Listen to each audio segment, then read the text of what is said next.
হজ group কর্তৃক আয়োজিত আজকের হজ ট্রেনিং প্রোগ্রামে আমরা আমাদের প্রোগ্রামটি কয়েক ধাপে সাজিয়েছি। আমরা পার্ট বাই পার্ট আসব। আমাদের অনুষ্ঠানের শুরুতেই পবিত্র কোরআন তেলাওয়াতের মাধ্যমে আমরা শুরু করতে যাচ্ছি। কোরআন তেলাওয়াত করার জন্য আমি মঞ্চে আসার জন্য অনুরোধ জানাচ্ছি মাওলানা মাসুদুর রহমানকে। হাফেজ মাওলানা মাসুদুর রহমান।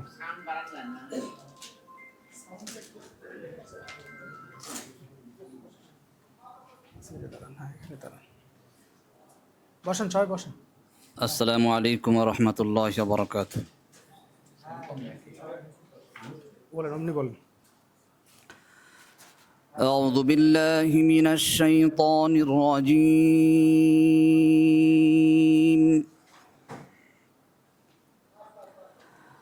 বিসমিল্লাহির রহমানির রহিম।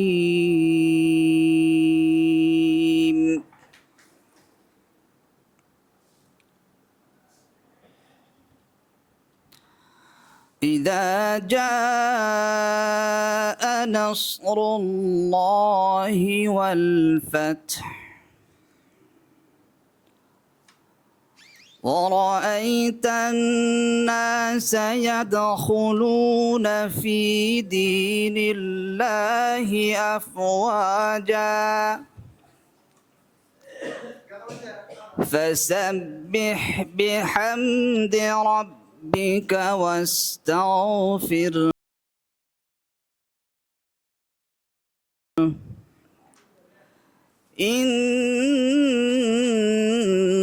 إنه كان توابا صدق الله العلي العظيم।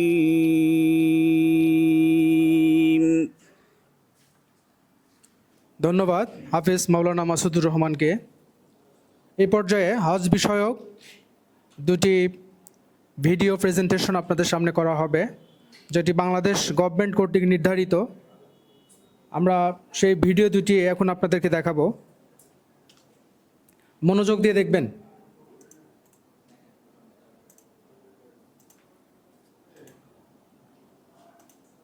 এই লাইট বন্ধ করে দাও। لبيك اللهم لبيك لبيك لا شريك لك إن الحمد لك والنعمة لا شريك لك لبيك اللهم لبيك لبيك لا شريك لك ইসলামের পাঁচটি স্তর তৌহিদ ও মুসলিম لك لا شريك لك لبيك إن الحمد والنعمة لك والملك لا شريك। এই ভিডিও প্রেজেন্টেশনটি দেখার জন্য আমাদের মাঝে আজকের অনুষ্ঠানের সম্মানিত প্রধান অতিথি মহোদয় চলে এসেছেন। আজকের অনুষ্ঠানের সম্মানিত প্রধান অতিথি এবং প্রধান আলোচক আমাদের হারামাইন হজ গ্রুপের সম্মানিত প্রধান উপদেষ্টা এবং শরিয়া কনসালটেন্ট, আলকাবা হজ গ্রুপের সম্মানিত চেয়ারম্যান জনাব মোস্তফা আল মাদানী মহোদয়, উনি আমাদের মাঝে উপস্থিত হয়েছেন। তিনি একজন ইসলামিক স্কলার, মদিনা ইউনিভার্সিটি থেকে যিনি উচ্চতর ডিগ্রি লাভ করেছেন। সেই সাথে ইসলামী আলোচক, Baishakhi television channel I, ATN বাংলার নিয়মিত ইসলামী আলোচক, উদ্যোক্তা এবং প্রতিষ্ঠাতা principal school of the holy Quran Bogura, যেখানে বর্তমানে প্রায় 2500 ছাত্রছাত্রী অধ্যয়ন করছেন। আমাদের আজকের অনুষ্ঠানের প্রধান আলোচক মোস্তফা আল মাদানী সাহেব আমাদের মাঝে ইতিমধ্যেই উপস্থিত হয়েছেন। এই পর্যায়ে শুভেচ্ছা বক্তব্য প্রদানের জন্য অনুরোধ জানাচ্ছি আমাদের এই বছরের হজ সফরে আমরা হারামাইন এবং আলকাবা হজ গ্রুপ থেকে 3 জন যাচ্ছি। আমি নিজে, আমাদের চেয়ারম্যান মহোদয় মোস্তফা আল মাদানী সাহেব, সাথে আছেন আমার বন্ধু মনিরুল ইসলাম মুন্না। আমি মুন্নাকে শুভেচ্ছা বক্তব্য দেওয়ার জন্য অনুরোধ জানাচ্ছি।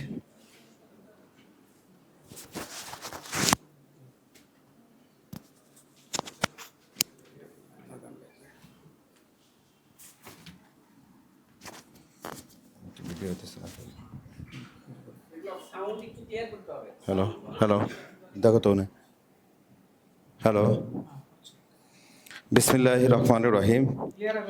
উপস্থিত সম্মানিত হজ যাত্রীগণ, ওলামায়ে কেরাম এবং অত্র প্রশিক্ষণ কর্মসূচির সাথে সংশ্লিষ্ট সুধীবৃন্দ, আসসালামু আলাইকুম ওয়া রাহমাতুল্লাহি ওয়া বারাকাতুহু।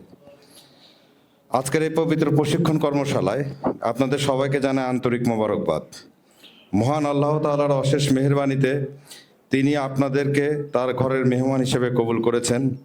লাব্বাইক আল্লাহুম্মা লাব্বাইক ধ্বনিতে মুখরিত হওয়ার যে স্বপ্ন আপনারা লালন করেছেন, আজ সেই প্রশিক্ষণের মাধ্যমে তার প্রথম ধাপ শুরু হতে যাচ্ছে। সম্মানিত হাজী সাহেবগণ, হজ কেবল একটি সফর নয়, এটি একটি মহান ইবাদত এবং ধৈর্য ত্যাগের পরীক্ষা।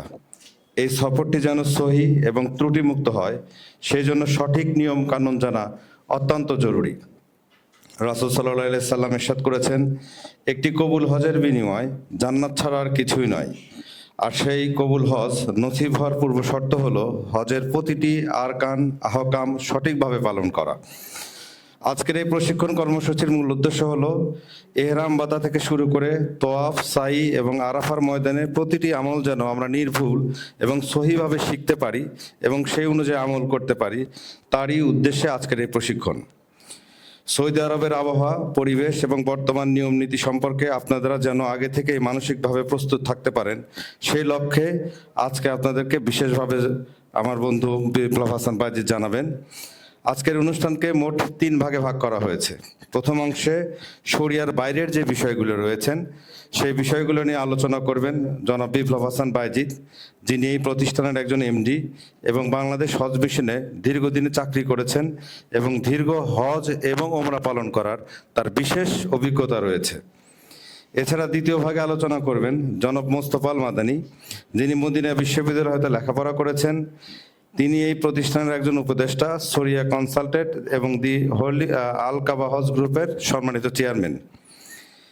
এছাড়াও তিনি স্কুল অব দ্য হোলি কোরআনের একজন প্রিন্সিপাল। বৈশাখী টেলিভিশন যারা দেখেন নিয়মিত ইসলামী আলোচনা করে থাকেন তিনি।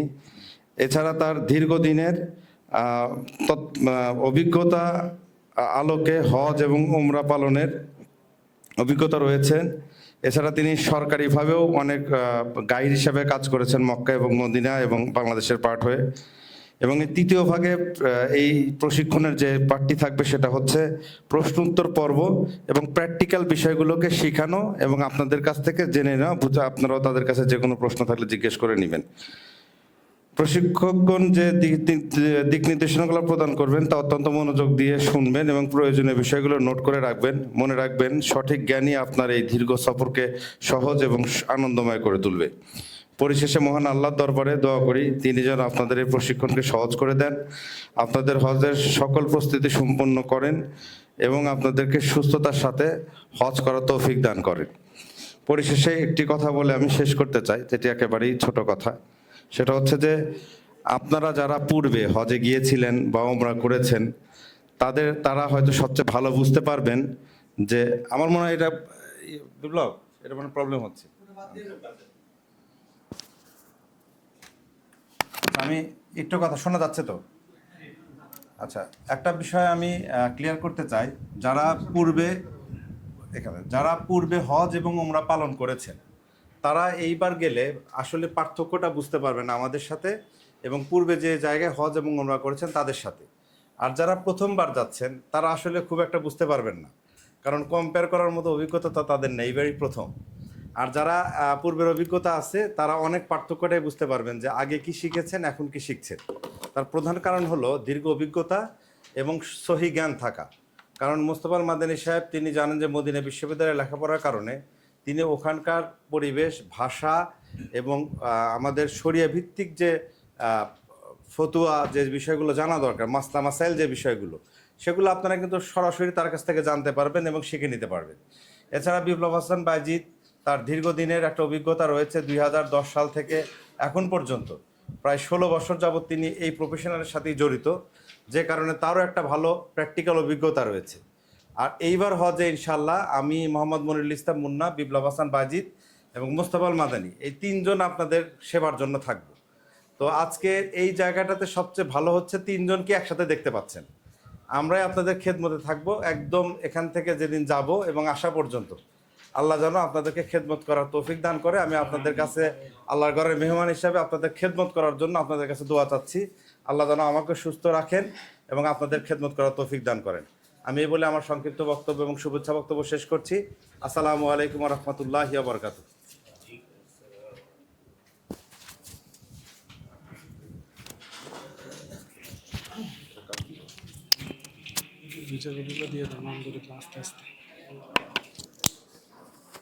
আচ্ছা, এই মুহূর্তে ভিসা কপিগুলো আমি দিয়ে দিতে চাচ্ছি। একটু নাম বললে একটু হাত পেলাম পৌঁছে দেবো। আব্দুল কাইম সরকার। আস্তে আস্তে ইয়ে করো আমরা। আচ্ছা, আমি দিয়ে দিয়েছি।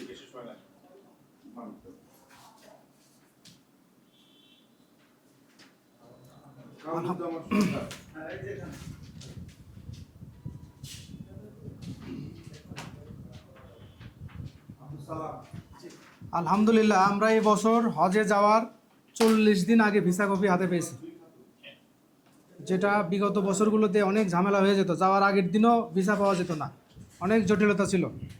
এবছরে অনেক জটিলতাই কমে আসছে।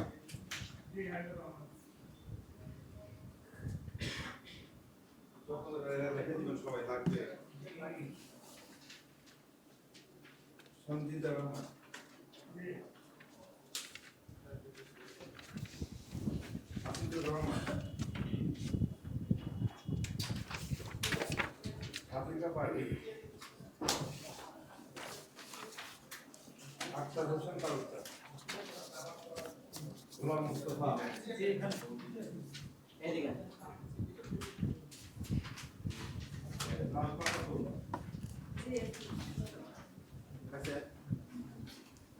শেষ ওবায়দুল্লাহ শেখ, পরে দেবো। আমিনা খাতুন, জাহাঙ্গীর আলম,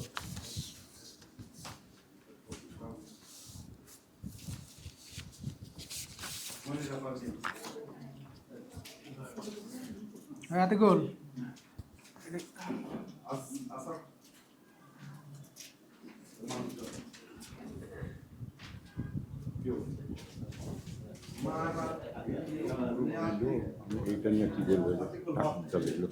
পাসপোর্টে যেটা আছে ওটা অটো নিয়ে নিছে। সিট দেওয়া হয়েছে, দেখেন একটা লেখা আছে হারামাইন হজ গ্রুপ হজ বিষয়ক ট্রেনিং প্রোগ্রাম। এই ফাইলটা পাইছেন কি? দেখেন তো, পাইছেন? আর একটা আছে ডেইলি মুভমেন্ট শিডিউল। আমরা যে ওইখানে 42-43 দিন থাকবো, ওইটার শিডিউল দেওয়া আছে। যদি কোনো কারণে চেঞ্জ হয় আমরা আগের দিন জানা দেব। চেঞ্জ হতে পারে, চেঞ্জ হলে জানা দেব। হয়তো দেওয়া আছে যে আমরা তায়েফে যাবো 20 তারিখে, ওইটা হয়তো 21 তারিখে হতে পারে বা একদিন আগেও হতে পারে। ওইটা আমরা সিচুয়েশন বুঝে আপনাদের জানা দেব। আমরা এখন আলোচনা করব, আমাদের মেইন পার্টে আলোচনা করবেন আমাদের চেয়ারম্যান মহোদয়। আমি তত্ত্বীয় আলোচনাগুলো করব। এই যে শীটটা দেওয়া আছে হজ বিষয়ক ট্রেনিং প্রোগ্রাম, এই শীটের উপরে আপনারা শীট রেখে দেন। শীট এখন দরকার নাই, আমার আলোচনা শেষে বাসায় গিয়ে দেখবেন, বাসায় গিয়ে শীট দেখবেন। আর সবাই দয়া করে মোবাইল সাইলেন্ট রাখেন, মোবাইল কাইন্ডলি একটু সাইলেন্ট রাখেন।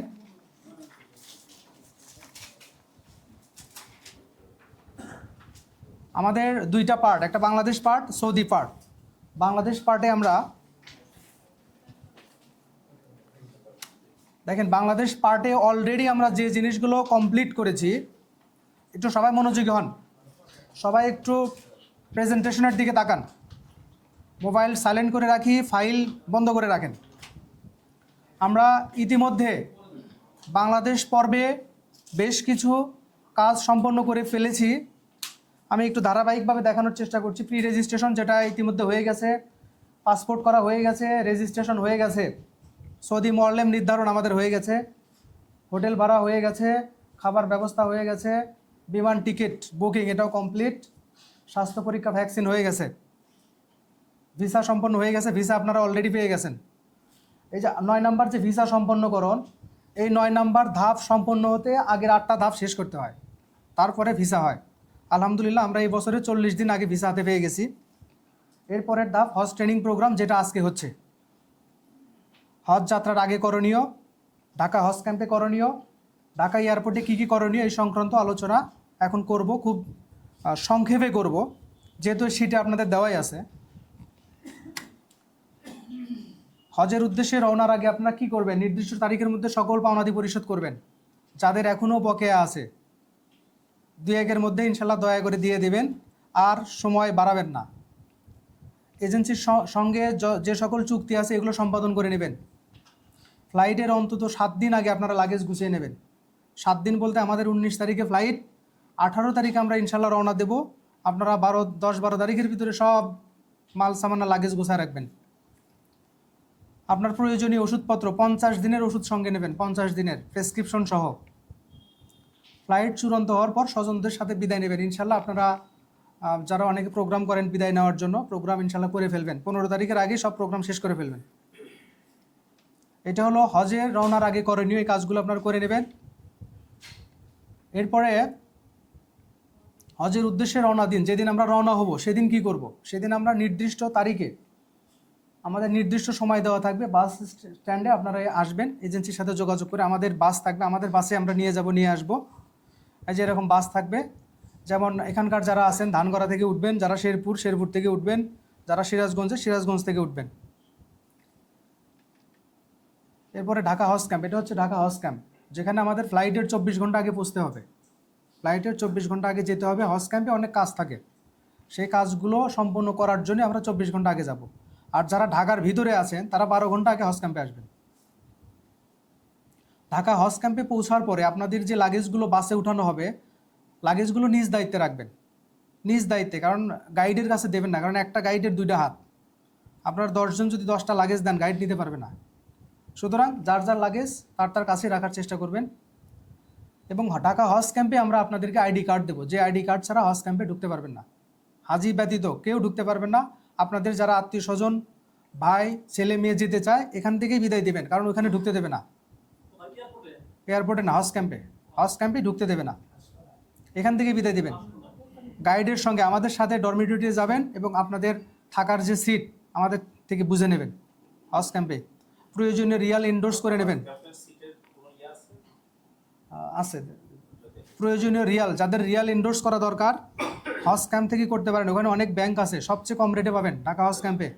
এবং আর একটা সুবিধা হলো, ওইখান থেকে রিয়াল করলে একটা ছাতা পাবেন, একটা ব্যাগ পাবেন ফ্রি। এরপরে আমরা এজেন্সি কর্তৃক আমরা একটা নির্দিষ্ট সময় ঘোষণা দেব যে দুপুর 12টার মধ্যে আপনার এহরামের কাপড় পরে ঢাকা হজ ক্যাম্পের মসজিদে বারান্দায় এসে লাইনে দাঁড়াবেন। আমরা এটা ঘোষণা দিয়ে দেব। হজ ক্যাম্পে এয়ারপোর্টে আপনাদের কোনো কাজ থাকবে না। হজ ক্যাম্পে এয়ারপোর্টের যে লাগেজ স্ক্যানিং, ইমিগ্রেশন সব হজ ক্যাম্পে হবে। বাংলাদেশ বিমান, সৌদি এয়ারলাইন্স, ফ্লাই নাস, তাদের যন্ত্রপাতি সব হজ ক্যাম্পে বসায় হজের সময়। সুতরাং এয়ারপোর্টে কোনো কাজ থাকে না বাংলাদেশ পার্টের। আর আমরা আমাদের সহযোগিতায় ঢাকা হজ ক্যাম্প থেকে গভর্নমেন্টের বাসে করে আপনাদের এয়ারপোর্টে নিয়ে যাওয়া হবে। এবং ঢাকা এয়ারপোর্ট, এটা হচ্ছে ঢাকা এয়ারপোর্ট, হযরত শাহজালাল আন্তর্জাতিক বিমানবন্দর। ঢাকা এয়ারপোর্টে যখন আমরা ঢুকবো সবসময় গ্রুপের সাথে থাকবেন, গ্রুপ থেকে কেউ বিচ্ছিন্ন হবেন না। আমরা ড্রেস দিয়ে দেবো আপনাদেরকে, ড্রেস পরে নেবেন সবাই। সারিবদ্ধভাবে আমরা সবাই এয়ারপোর্টে প্রবেশ করব। পাসপোর্ট, টিকিট, ভিসা, স্বাস্থ্য সনদ নিজের কাছে রাখবেন। হাজব্যান্ডারটা ওয়াইফের কাছে দেবেন না, ওয়াইফেরটা হাজব্যান্ডের কাছে দেবেন না, যার যারটা তার কাছে দেবেন। যারা সরকারি চাকরি করেন তারা জিও লেটার সাথে নেবেন, গভর্নমেন্ট অর্ডার, ওইটা ছাড়া কিন্তু আটকায় দেবে হজ ক্যাম্পে বা এয়ারপোর্টে আটকায় দেবে। যারা সরকারি চাকরি করেন, আছেন কেউ যারা সরকারি চাকরি করেন, অবসরপ্রাপ্ত লাগবে না, চলমান যারা আছেন তাদের জিও লাগবে। এবং ছুটির দরখাস্ত, যেটা ছাড়পত্র আর কি। আমরা এর আগে সাধারণত বাংলাদেশ থেকে সৌদি আরবের এয়ারপোর্টে নামার পরে সৌদি এয়ারপোর্টে লাগেজ বুঝে নেওয়া, ইমিগ্রেশন অনেক ঝামেলা হতো। ওই কাজগুলো এবছর কয়েক বছর আগে থেকে বাংলাদেশেই আমরা যখন এয়ারপোর্টে পৌঁছাবো, সৌদির ইমিগ্রেশনের কাজ ঢাকা এয়ারপোর্টে হবে, আর বাংলাদেশের ইমিগ্রেশনের কাজ ঢাকা হজ ক্যাম্পে হবে। আমরা সৌদি আরবে নামার পরে ওখানে কোনো কাজ নাই, বিমান থেকে নেমে সরাসরি বাসে উঠে যাবো। ওইখানে আর কোনো লাগেজ স্ক্যানিং নাই, আপনাদের লাগেজও ধরতে হবে না, লাগেজ একদম হোটেলে যা পাবেন। আর যদি এর আলোচনার প্রেক্ষিতে যদি কোনো আপনাদের প্রশ্ন থাকে, প্রশ্ন আলোচনা শেষে আপনারা প্রশ্ন করবেন। আমাদের প্রশ্নোত্তর পর্ব আছে, আমাদের চেয়ারম্যান মহোদয়ের আলোচনা শেষে আমরা প্রশ্নোত্তর পর্ব রাখছি।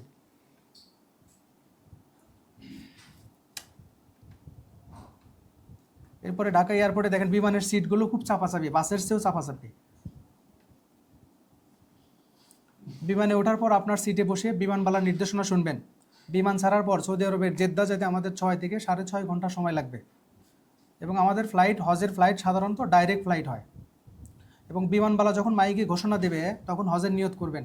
হজের নিয়তের জন্য যে জায়গা ইয়ালামলাম পাহাড়, সেই পাহাড়ের উপর যখন বিমান যায় ওই সময়ে বিমানবালারা ঘোষণা করে যে হাজী সাহেবরা আপনারা হজের নিয়ত করেন। আমরা সতর্কতামূলক নিয়ত ঢাকা হজ ক্যাম্প থেকে করব। যদি কেউ ঘুমায় যান এই জন্য আমরা আগে নিয়ত করে নেব।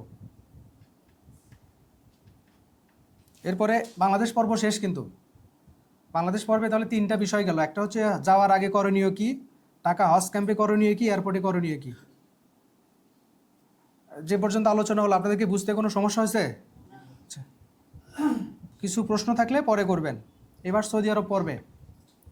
সৌদি আরব পর্বে আমাদের যে পার্টগুলো আছে, জেদ্দা এয়ারপোর্টে কিছু কাজ আছে, হোটেলে পৌঁছার পরে কিছু কাজ আছে। আপনারা কি হোটেলে থাকবেন, হোটেল সম্পর্কে একটু আপনাদেরকে ধারণা দিতে হবে। খাবার ব্যবস্থা, আমরা মক্কার ঐতিহাসিক স্থানসমূহ, তাইফের ভ্রমণ কিভাবে করব, কি কি জায়গা আছে, জেদ্দার ঐতিহাসিক স্থানসমূহ, এগুলো আপনাদের জাস্ট একটু ধারণা দেব। মদিনায় কবে যাব, কবে আসব, মদিনার দর্শনীয় স্থানসমূহ, হজের 5 দিন, দেশে ফেরার প্রস্তুতি। এই হচ্ছে 11টা হচ্ছে সৌদি আরব পার্ট। এগুলো কিন্তু আপনাদের শিটে দেওয়া আছে। এখন শুনে রাখতেছেন, শিট দেখলে একটু মিলে যাবে যে না এটা শুনছিলাম। হ্যাঁ, বাসায় গিয়ে দেখবেন। আমি একটু ধাপে ধাপে আসবো, যেহেতু আমাদের প্রধান অতিথি, প্রধান আলোচক এসেছেন, উনি বসে আছেন, উনি মূল আলোচনা করবেন। আমি জাস্ট বিষয়গুলো একটু আপনাদের ধারণা দিচ্ছি। সৌদি আরব পর্বে জেদ্দা এয়ারপোর্টে আমরা কি কি করব। জেদ্দা এয়ারপোর্ট সৌদি আরবের king Abdul Aziz international airport. এখানে নামার পর হজ গাইডের সঙ্গে আপনারা সারিবদ্ধভাবে থাকবেন, বিচ্ছিন্ন হবেন না। এবং হজ গাইডকে আপনার পাসপোর্ট দিয়ে দেবেন। জেদ্দাতে যাওয়ার পরে পাসপোর্ট দিয়ে দেবেন। আর গাইডের অনুমতি ছাড়া লাইন থেকে বিচ্ছিন্ন হবেন না। কারণ ওইখানে নামার পরে সৌদি গভর্নমেন্ট সময় দেয় না। আপনি যখন প্লেন থেকে নামবেন, নামার পরে যখন বাইরে আসবেন দাঁড়াইতে দেয় না, সরাসরি বাসে উঠায় দেয়। যার কারণে যদি কখনো ওয়াশরুমে যাওয়ার প্রয়োজন হয় আমাদেরকে বলে যাবেন, তাছাড়া আমরা বুঝতে পারবো না কে কোন গাড়িতে গেল। হয়তো আমাদের ওখানে 2টা গাড়ি থাকবে বা 3টা গাড়ি থাকবে, তাহলে আপনি কোন গাড়িতে আছেন আমরা তো বলে দেবো যে আপনি এই নাম্বার গাড়িতে যান। যদি না পায় আপনি চলে গেছেন ওয়াশরুমে, তখন আমাদের সমস্যা হবে। এই যে এরকম ভিড় থাকবে জেদ্দা এয়ারপোর্টে, বিভিন্ন দেশের হাজি থাকবে। এই যে বাংলাদেশের হাজি, এইভাবে সারিবদ্ধভাবে আপনারা লাইনে দাঁড়াবেন। জেদ্দা এয়ারপোর্টে বাংলাদেশের হাজিদের জন্য ওইখানে বাংলাদেশ প্লাজা নামে একটা প্লাজা আছে, যে জোনটা বাংলাদেশ গভর্নমেন্ট ভাড়া নিয়েছে শুধু বাংলাদেশের হাজিদের জন্য। এই যে এইভাবে লাইনে দাঁড়াবেন জেদ্দাতে। যে বাসের জন্য ওয়েট করতে হবে। যে বাস, যে বাংলাদেশ লেখা দেখেন, ড্রেস পরা আছে, জার্সি বাংলাদেশ লেখা আছে না, অ্যাপ্রন।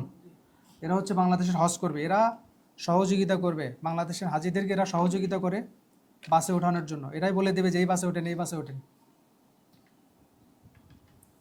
এরপরে আমরা মক্কায় পৌঁছাবো। বাসে ওঠার পরে তো মক্কায় চলে যাবো। এটা মক্কা গেট, মক্কার প্রবেশদ্বার বলা হয়। মক্কাতে পৌঁছার পর বাস থেকে মালামাল বুঝে নিয়ে লাগেজ নিজ দায়িত্বে রাখবেন। রুমের চাবি পাওয়ার আগ পর্যন্ত হোটেল রিসেপশন অপেক্ষা করবেন, যে পর্যন্ত রুমের চাবি না পাবেন। এবং হোটেলে কার্ড সংগ্রহ করবেন। হোটেলে কার্ড আমরা নিয়ে আসছি, আজকে দিয়ে দেব হোটেলে কার্ড। এতে সুবিধা হলো কি, যে আপনাদের কোনো আত্মীয় স্বজন থাকলে বলে দেবেন যে এই হোটেলে আসি, ছবি উঠে হোয়াটসঅ্যাপে দিয়ে দেবেন। এই যে হোটেল আমাদের। এরপরে আপনারা নিজ নিজ রুমে মালামাল গুছিয়ে উজু ইস্তেঞ্জা সেরে রেস্ট নেবেন।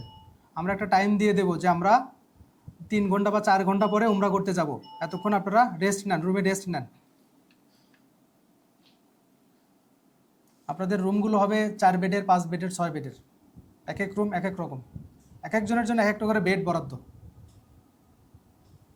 হজ গাইডের সঙ্গে নির্দিষ্ট সময় একসাথে উমরাতে যাবেন।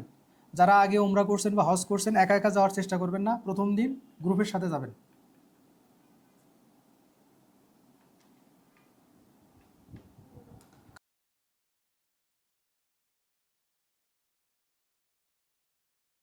খাবারের ব্যবস্থা এজেন্সি কর্তৃক 3 বেলা খাবার থাকবে, রুমে অথবা ডাইনিংয়ে, 2টা অপশনই আছে। আমরা ওইখানে যাওয়ার পরে সিদ্ধান্ত নেব যে আমরা কি করব। সকালের খাবার 7টার মধ্যে, 7টার পরে আসলে খাবার পাবেন না।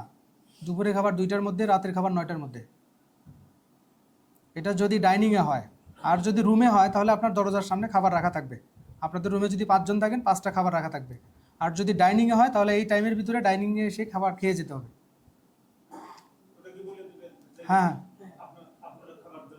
জি জি জি, তো বলে দেবো। সকালের খাবার পরোটা, রুটি অথবা খিচুড়ি, সাথে ডিম থাকবে, সবজি, ডাল বা সুজি থাকবে। দুপুরের খাবার সাদা ভাত, মাংস, উটের মাংস হতে পারে, গরুর মাংস হতে পারে, খাসি হতে পারে, দুম্বা হতে পারে। দুপুরের আইটেম মাংস, সাদা ভাত, মাংস, সাথে ডাল, সবজি বা ভর্তা বা ভাজি। রাত্রের আইটেম সাদা ভাত, মাছ, মাছ রুই মাছ হতে পারে, রূপচাঁদা হতে পারে, চিংড়ি হতে পারে, কাসকি মাছ হতে পারে, বা বিভিন্ন সামুদ্রিক মাছ হতে পারে। এক এক দিন এক এক আইটেম আসবে। ডিম হতে পারে, হ্যাঁ মাছ। রাত্রে মাংস হবে না, রাত্রে মাছ, দুপুরে মাংস। এরপরেও যদি কারো ডায়াবেটিস থাকে, ভাতের সমস্যা হয়, আমাদেরকে বলবেন, আমরা রুটির ব্যবস্থা করব। কেউ গরুর মাংস না খেলে আগেই জানাবেন যে আমি গরু খাই না। এমনও হাজি আছে গরুও খায়, সবই খায়, নামমাত্র গরু খায় না। একদিন দুদিন বাদ দেওয়ার পরে দেখা যাচ্ছে গরুও খাচ্ছে, মাছও খাচ্ছে, সবই খাচ্ছে। হোটেল সম্পর্কে ধারণা, আমাদের মক্কার যে হোটেলটা, এটা হবে 500 থেকে 600 মিটারের মধ্যে। এখানে আমরা 25শে জিলকদ পর্যন্ত থাকবো। 25শে জিলকদ আমরা রওনা দিচ্ছি, 2রা জিলকদ, 1লা জিলকদ আমরা বাড়ি থেকে বের হব, 2 জিলকদ আমরা চলে যাব মক্কাতে ইনশাল্লাহ। 25শে জিলকদ পর্যন্ত আমরা মক্কায় থাকবো। এক রুমে 4 থেকে 6 জন, 3 জনও হতে পারে, রুম ছোট বড়োর উপর নির্ভর করে। মদিনার হোটেল হবে 500 থেকে 600 মিটারের মধ্যে। মদিনাতে আমরা থাকবো 5ই জিলহজ পর্যন্ত। 25শে জিলকদ থেকে 5ই জিলহজ পর্যন্ত মদিনায়। এরপরে হজ জোন, আমরা যে হজে যাব, হজ জোনের হোটেলে 5 দিন থাকতে হবে আমাদের। হজের আগে 2 দিন, হজের পরে 3 দিন। আমাদের হোটেলে নামাজের জায়গা থাকবে, ডাইনিং থাকবে, ওয়াইফাই থাকবে, হোটেলে লবিতে বসার ব্যবস্থা থাকবে। মক্কার ঐতিহাসিক ও দর্শনীয় স্থানসমূহ নির্দিষ্ট দিনে আমরা এসি বাস যোগে সকল হজযাত্রীকে নিয়ে যাব। এটা আমাদের খরচে নিয়ে যাব। এখানে অনেকগুলো জায়গা আছে, আপনারা পড়ে নেবেন, সিটে দেওয়া আছে। আমি আলোচনা এখানে দীর্ঘায়িত করব না, সিটে দেওয়া আছে। পায়ে হেঁটে আমরা প্রায়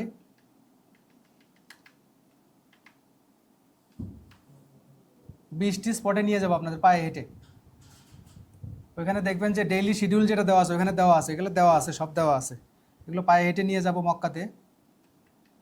আর গাড়ি একটা কথা, যে আমরা যে হোস্টেলে থাকবো, সেখান থেকে যে আমরা যে নামাজ পড়তে যাব, 500 মিটার ডিস্টেন্স। যাব তাতে কি জামাত পড়তে পারবে? হ্যাঁ হ্যাঁ হ্যাঁ, এমনও হয় জামাত মসজিদের কাছে চলে আসবে, রাস্তায় চলে আসবে।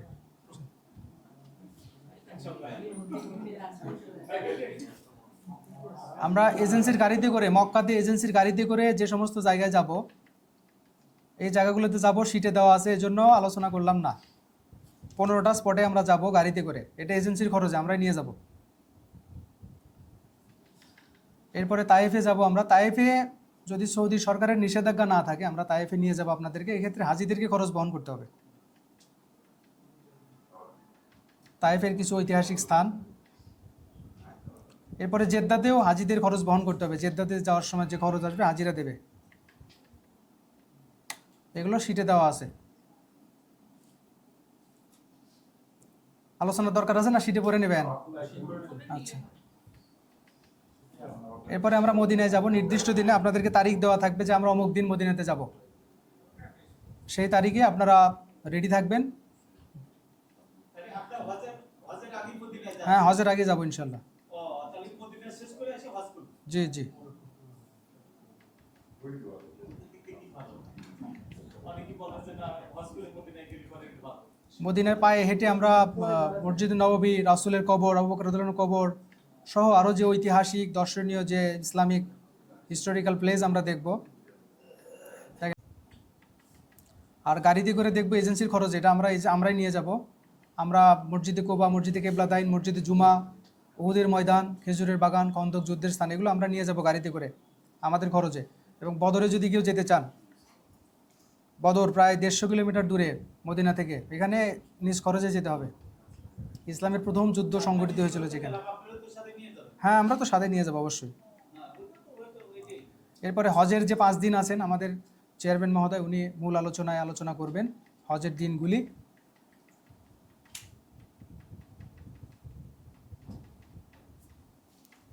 আচ্ছা, আমি আর একটা শীট দিচ্ছি আপনাদেরকে, এটা একটু দিয়ে দেন।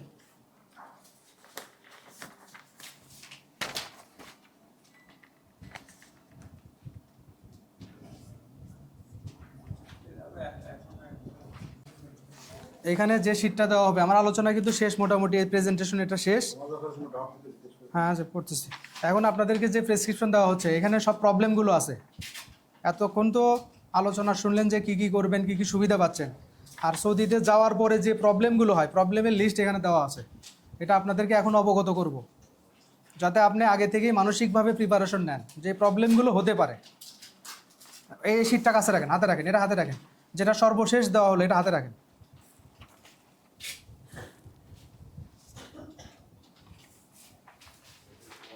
হাতে রাখেন।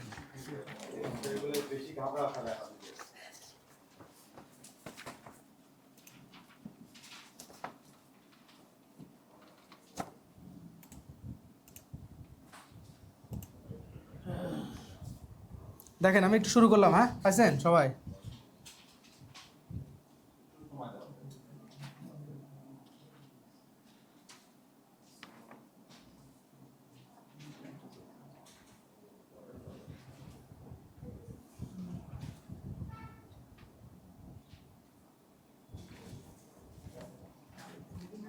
একজন হজযাত্রীকে অবশ্যই নিম্নোক্ত বিষয়গুলি সম্পর্কে ধারণা রাখতে হবে, সেই সাথে মানসিক ও শারীরিকভাবে প্রস্তুতি নিতে হবে। প্রয়োজনে আপনারা এজেন্সির সহযোগিতা নেবেন। একটু মনোযোগ দিয়ে শোনেন, এই প্রবলেমগুলো ফেস করবেন। যারা ট্রেনিংয়ে উপস্থিত নাই তারাই আমাদেরকে প্রশ্ন করবে, যারা আছেন আশা করি কেউ প্রশ্ন করবেন না। হোটেল সংক্রান্ত কিছু প্রবলেম হতে পারে। 1 নাম্বার দেখেন, দরজার লক সংক্রান্ত প্রবলেম। একটু মনোযোগী হই। দরজার লক সংক্রান্ত প্রবলেম কি? আপনারা রুমে 4 জন আছেন, একজন চাবি পকেটে নিয়ে চলে গেছে, তাহলে আর একজন এসে রুমে ঢুকবে কীভাবে? এই জন্য দরজার চাবি সবসময় রিসেপশনে রেখে যাবেন।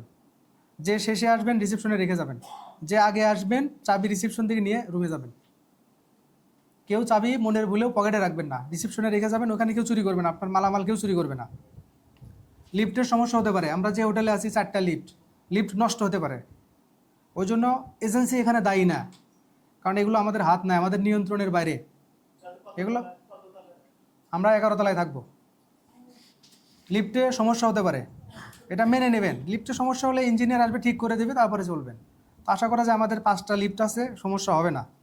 এসির প্রবলেম হতে পারে, আপনি যে রুমে আছেন এসি নষ্ট হতে পারে, ইলেকট্রনিক জিনিস। আমাদেরকে বললে, এটা রিসেপশনে বলবেন, বললে ওরা ঠিক করে দেবে। ঠিক করতে যে সময় মোবাইল চার্জিং ব্যবস্থা, সৌদি আরবের হোটেলগুলোতে মোবাইল চার্জিং ব্যবস্থা নিজের করতে হবে। আপনারা মাল্টিপ্লাগ সাথে নিয়ে যাবেন, সাথে করে মাল্টিপ্লাগ নিয়ে যাবেন। এবং জমজম পানি, ওইখানে যতদিন থাকবেন জমজম পানি খাবেন। জমজম পানি নিজ দায়িত্বে সংগ্রহ করতে হবে। এজেন্সি কিন্তু জমজম পানি দেবে না, আমাদের নর্মাল পানি থাকবে, কিন্তু আপনারা জমজম খাওয়ার চেষ্টা করবেন যে 40 দিন থাকবেন। পানি সাধারণত হাজিরায় নিয়ে আসে জমজম পানি, যখন নামাজ পড়তে যায় 1 লিটার 2 লিটার জমজম নিয়ে আসে।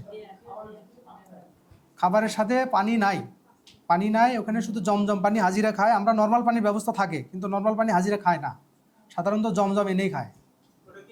নর্মালের ব্যবস্থা থাকবে, নর্মাল পানির ব্যবস্থা থাকবে, পানি ফ্রি।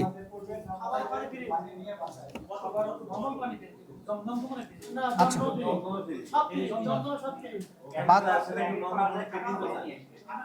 একটু চুপ, আমি শেষ করে দিই।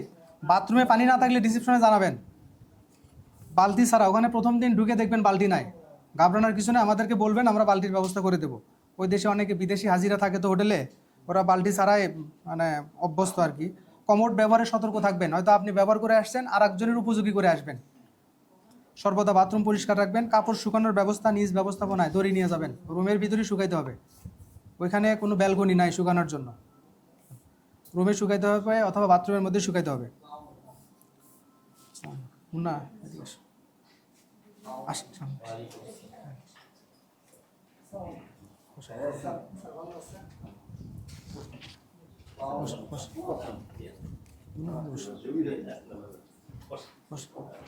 শোন ভাই,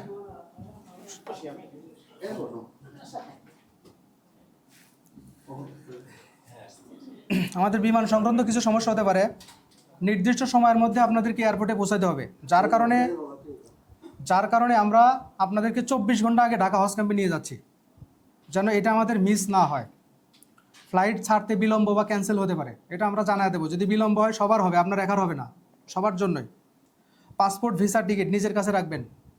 অবৈধ মালামাল সঙ্গে নেবেন না। অবৈধ মালামাল যদি সাথে নেন, আপনার যদি ফ্লাইট ক্যান্সেল হয়, জরিমানা হয়, এটা এজেন্সি দায়ী থাকবে না। অবৈধ মালামাল বলতে সিগারেট নিচ্ছেন বা নেশা জাতীয় কিছু, জর্দা নিচ্ছেন, এগুলো নেওয়া যাবে না। ওষুধ নিচ্ছেন প্রেসক্রিপশন ছাড়া, এগুলো নেওয়া যাবে না। ট্রলি ব্যাগ, হ্যান্ডব্যাগের ওজন ঠিক রাখা। যাওয়ার সময় ওজনের সমস্যা হয় না, আসার সময় আপনারা ওজন পাবেন।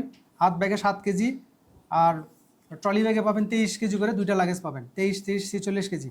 হাত ব্যাগে 7 কেজি, এর বেশি যেন না হয়। শুকনো খাবার সাথে নেবেন, পানির সাথে নেবেন যাওয়ার দিন। এবং যাত্রার আগে 3-4 দিনের ওষুধ আপনারা সাথে রাখবেন। 3-4 দিনের ওষুধ সাথে রাখবেন এবং 3-4 দিনের পরিধেয় কাপড় সাথে রাখবেন। যে হাত ব্যাগ যেটা 7 কেজি ওজন থাকবে, সেটার ভিতরে 3-4 দিনের ওষুধ এবং 3-4 দিনের কাপড় রাখবেন। কারণ অনেক সময় আমাদের সমস্ত হাজির লাগেজ সৌদি গভর্নমেন্ট তাদের ব্যবস্থাপনায় আপনাদের হোটেলে পৌঁছা দেবে। 2-1টা মিসিং হতে পারে, দেখা গেল যে আপনারটাই মিসিং হয়েছে। সেক্ষেত্রে এই লাগেজগুলো পাইতে 3-4 দিন সময় লাগে। সেই জন্য 3-4 দিনের কাপড় আপনি এক্সট্রা সাথে রাখবেন যদি আপনারটা মিসিং হয়। এরপরে ট্যুর সংক্রান্ত আরও কিছু প্রবলেম হয়, যেমন যথাসময়ে রিসিপশনে নামা। আমরা আপনাদেরকে বলে দিলাম 7টার মধ্যে রিসিপশনে নামবেন, আপনি নামছেন 8টার সময়, গাড়ি আপনার জন্য ওয়েট করবে না, 7টায় চলে যাবে।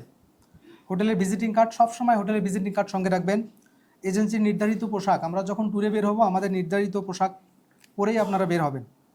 বাস লেট করলে আপনারা ধৈর্য ধরে অবস্থান করবেন।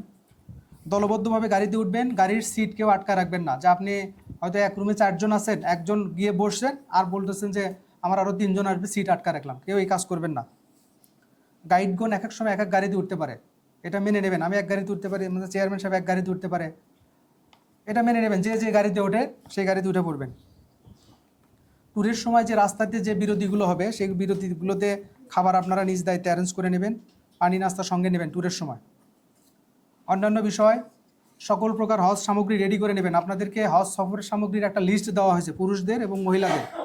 আমরা এর আগের বছরগুলোতে হাজিদের সফর সামগ্রী দিতাম ট্রলি ব্যাগ, কিন্তু গভর্নমেন্ট থেকে এবছর নিষেধ আছে, গভর্নমেন্ট প্যাকেজে রাখে নাই, আমরাও প্যাকেজে রাখি নাই। সেজন্য যদি আপনারা কেউ নিতে চান, আমাদের কাছে লিস্ট আপনাদের কাছে দেওয়া আছে।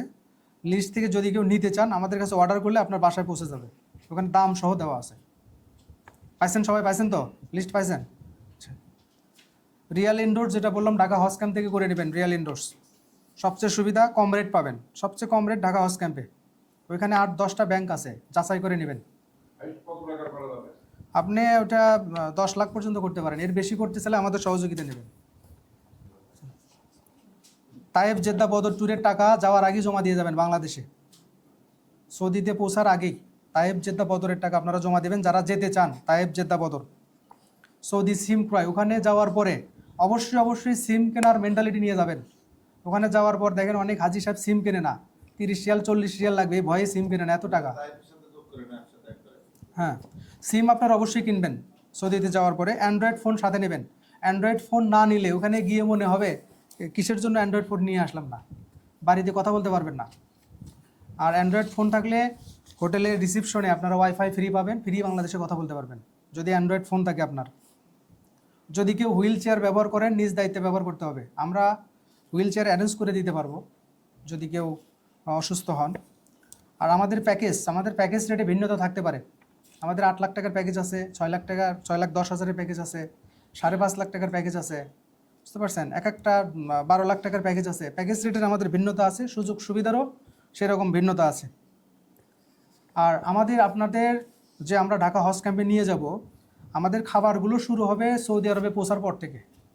সৌদি আরবে পৌঁছার পর থেকে খাবার স্টার্ট, এবং সৌদি আরবে যেদিন আমরা হোটেল ছেড়ে দেবো সেদিন থেকে খাবার স্টপ। এর মধ্যে রাস্তার যে খাবার সেগুলো আপনাদের খাইতে হবে। যেমন আমরা ঢাকাতে যাব, হোটেল বিরতিতে খাবার, ঢাকা হজ ক্যাম্পে খাবার, এগুলো আপনাদের। মক্কাতে পৌঁছার পর থেকে আমাদের খাবার শুরু হবে। সর্বোপরি আপনারা আমার এই নির্দেশনা মেনে চলবেন। এই নির্দেশনাগুলো আপনাদের জন্য থাকলো। আশা করি আরও কোনো প্রশ্ন থাকলে আপনাদেরকে আমাদের আলোচনা শেষে প্রশ্ন করবেন। এই পর্যায়ে আমাদের আজকের প্রোগ্রামের সভাপতি মহোদয় প্রিন্সিপাল আব্দুল মুত্তালিব স্যার, উনি আমাদের মাঝে উপস্থিত হয়েছেন। আমরা প্রশ্নোত্তর পর্বগুলো একটু পরে নেব। আমরা প্রশ্নোত্তর পর্ব নেব।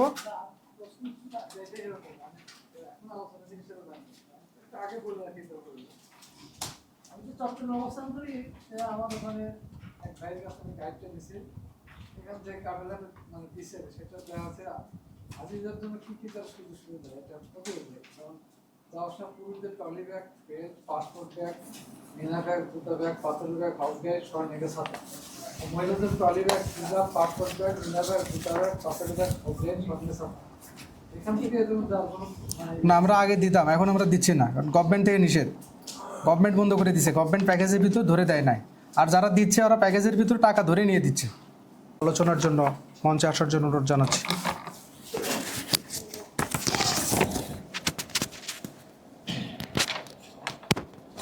লাগাই